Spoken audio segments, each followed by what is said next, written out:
got a Fantastic Four movie coming out with a proper weird Galactus. He's not just a big smoke monster this time. Don't know why he ever was one to begin with. The MCU's really leaning into that weird lately, and I guarantee it only gets weirder from here. So I wanted to take a look at the weirdest villains that the Fantastic Four has ever had to face. Turns out, it's pretty much all of them. So this is gonna be a blast.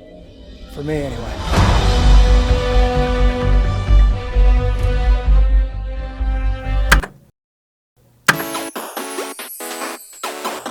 Mole Man. This is literally the first villain that the Fantastic Four ever had to face, and it very much set the tone for all future weirdness. He appeared in the very first issue of the Fantastic Four in 1961. He's a disgruntled little weirdo named Harvey Elder, and he's got sensory powers a lot like Daredevil. He's also a Hollow Earther, so that's fun. He was wrong about that whole theory, trying to find an empty center of the world, but there are a bunch of underground caverns and stuff, a lot like the Underdark from D&D, and they contain a whole host of subterranean species. Most important to Harvey are the Moloids, which have been his loyal servant through pretty much everything. His whole thing is that he wants to get revenge on the surface world for having shunned him for being an ugly kid. That's pretty much it. He probably should have just been a one-off villain, but, you know, he wound up being a Marvel mainstay. He's become such a major player that he's even the leader of Monster Isle, which is a terrifying place. And Paul Walter Hauser might be playing him in the upcoming movies, so maybe I'll learn to love him like so many other fans do. Paste Pot Pete. This guy's really goofy. He likes glue. That's his whole deal. His real name is Pete Petrisky, and while Paste Pot Pete was his original name while he had that ridiculous costume, he eventually became known as the Trapper in Fantastic Four number 38. His outfit got a lot spruced up since his original appearance in Strange Tales number 104, but his whole deal didn't change a lot. He's still just as weird. He uses a glue gun with a highly powerful, fast-drying epoxy. He was a scientist inventing glues and stuff, and he had some patents on them, so he had a ton of money, but somehow he decided that crime would be a lot more lucrative than patenting epoxies. He just gives off the vibe of some guy playing at being a villain. It's like cosplay almost. He really wants to be taken seriously. Except for when he tried to lean into his goofy reputation and took back the name Paste Pot Pete along with that dumbass costume. Awesome Android, aka Awesome Andy. This block-headed android first appeared in Fantastic Four number 15 in 1963. He was built by the Mad Thinker using the work of Reed Richards. He's scary and strong, and he has the ability to mimic powers of people that he's interacted with for like an hour and only one at a time. So despite that weird, not-so-awesome head design, he is a force to be reckoned with. Still, they defeated him with a switch in his armpit. I don't know what's up with that. The poor guy was just used kind of as a pawn after that by a bunch of villains for a bunch of crime schemes. But his powers also allowed him to copy the traits of people that he's interacted with. So when he used that ability to copy Thor's nobility, it caused a really weird reaction in his big blockhead and actually gave him an independent intelligence. And then he went to work for a law firm, because that makes total sense. Red Ghost and his super apes. This guy has confused me every time he's popped up in a comic book. While he looks like some crappy stage magician, he's actually a Soviet scientist named Ivan Kragov. He first showed up in the early days of the Fantastic Four in issue number 13 in 1963. He was studying the cosmic rays that created the Fantastic Four to begin with. He wanted some of that power for himself, so he built a ceramic spaceship to get more cosmic rays than they got. He decided to go up by himself with his friends, some apes. Ivan himself got the ability to become intangible, hence the name Red Ghost. So they might have gotten hit by more cosmic rays, but they got way lamer powers. I guess when they landed on the moon, the Fantastic Four were exploring the famous blue area. So naturally, Ivan wanted to fight them just to prove that Soviets were way better. This might be my favorite part of the Red Ghost. He's just a devout communist. But despite his share the wealth ideals, he decided to withhold food from his monkeys to make them listen to him, which was ultimately his downfall, because the Fantastic Four were able to turn his apes against him, just with food. Then he got stranded on the moon with his pissed off monkeys, and they've got a very complicated relationship throughout all of comics. On again, off again type stuff. Eventually, Red Ghost gained the ability to turn into Red Mist, but a lot of his schemes are monkey related. It's weird, but he was on a stamp, I guess. Facade. This mostly forgotten about villain first appeared in Fantastic Four number 308 in 1987. His name was Farouk al-Facade, and he was the richest man on Earth because of oil. Really leaning into stereotypes, hooray. But he was always up to lots, and when he got canceled for it, he tried to stab the journalist who outed him, except he accidentally stabbed the camera instead, and somehow that turned him into an electronic image. It's maybe the lamest origin I've ever heard. But he chased down the journalist, still hoping to get his revenge using his newfound confusing powers, and he was defeated by cable insulation. Get it?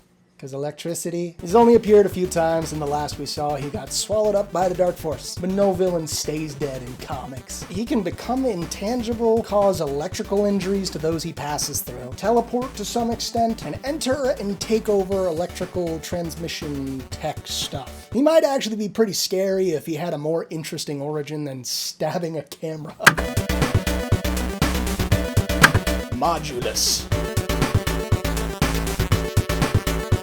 I'm sure copyright prevented them from calling him the Matrix Man, but that's pretty much what he looks like. He appeared in a 3-part series called Sentient, which actual name is some kind of weird math equation-y thing, because he's sentient math. He was created by Franklin Richards, the son of Sue and Reed. After his parents had a second kid, he was jealous and wanted more attention from mommy and daddy. So he accidentally made Modulus, which is like this embodiment of all of Reed Richards' theories. Reed's research has a really bad habit of becoming bad guys, but Modulus was super smart and he had the ability to do some shapeshifting, and in the story he like slowly turns into Reed Richards almost, instead of just that weird blank math thing. But scariest, he can touch stuff and break it down into its base components. And he's supposedly from some kind of like math dimension, so they defeated him with more math and sent him back. Science!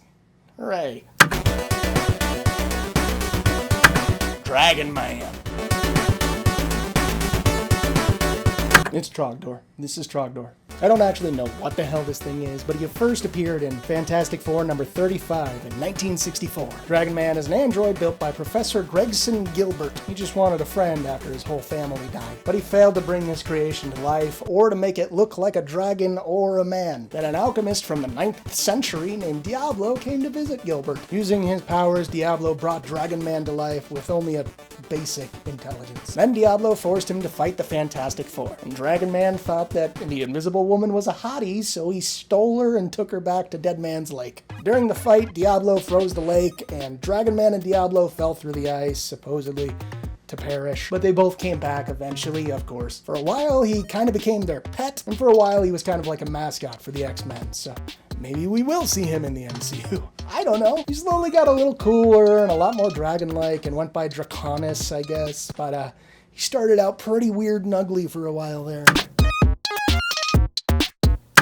Infant Terrible. This era of villain design was really something. It's another one from 1963 in Fantastic Four number 24. He's a real weird little alien man that sort of looks like he's made out of spare parts. But he's a member of the Elon species. Elon. And they can alter reality with their minds, which is terrifying if they're adults. But this one's just a little baby. But still, he big strong. But Reed called his parents to come and pick him up. That's how they defeated him. That's a lot of how Infant Terrible gets beat over the years. Just his parents coming to get him. He later became known as the Delinquent, because I guess he became a juvenile somewhere along the way. Yay, psychic space baby. But it still gets weirder. Apocalypse Beast.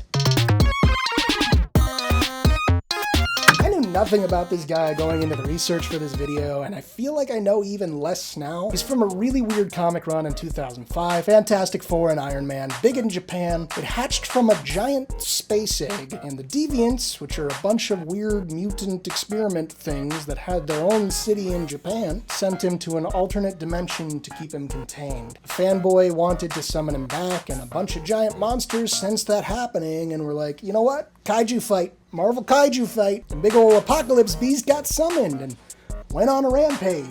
And he's potentially like one of the ugliest things I've ever seen. I hate it so much. I don't know what any of this is. But it looks like someone designed this monster just messing around in a game of Spore. But still, he's not as weird as the guy in number 1. Hate Monger.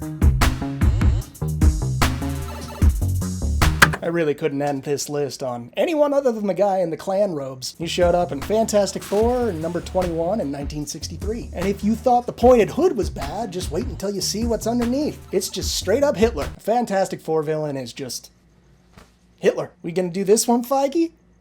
You got Arnim Zola in there, and he created this guy. Zola was a part of a cloning experiment that allowed Hitler to transfer his consciousness to copies, essentially making him immortal. And when he decided to don the mask of the hate monger, his signature weapon was a hate ray, and he wanted to use his hate ray on the world. Not the most subtexty guy in the world. He was a pretty big villain for a long time, and the Red Skull eventually turned him into this like living manifestation of hate, like a big frowny cloud. And Captain America used hope to defeat him. I'm gonna vomit. As far as supervillains go, it's pretty hard to get weirder than just literal Hitler. That's it. That's the strangest things the Fantastic Four have faced so far. I wouldn't be surprised if there's some nods to a lot of these guys in the movie, but mostly I'm just looking forward to Daddy Pedro getting stretchy. I'm gonna pretend I did not hear that. Let me know what other weird geeky stuff you want me to take a look at. I really like making these videos. There may or may not be a Patreon by the time I put this video up, so I'll leave this in if it's there, and I'll put a link in the description, because your boy wants to get some new equipment to make better dice, which means better videos, right? Come on, you know, that's the whole thing. Anyway, I'll see you in the next one. Peace.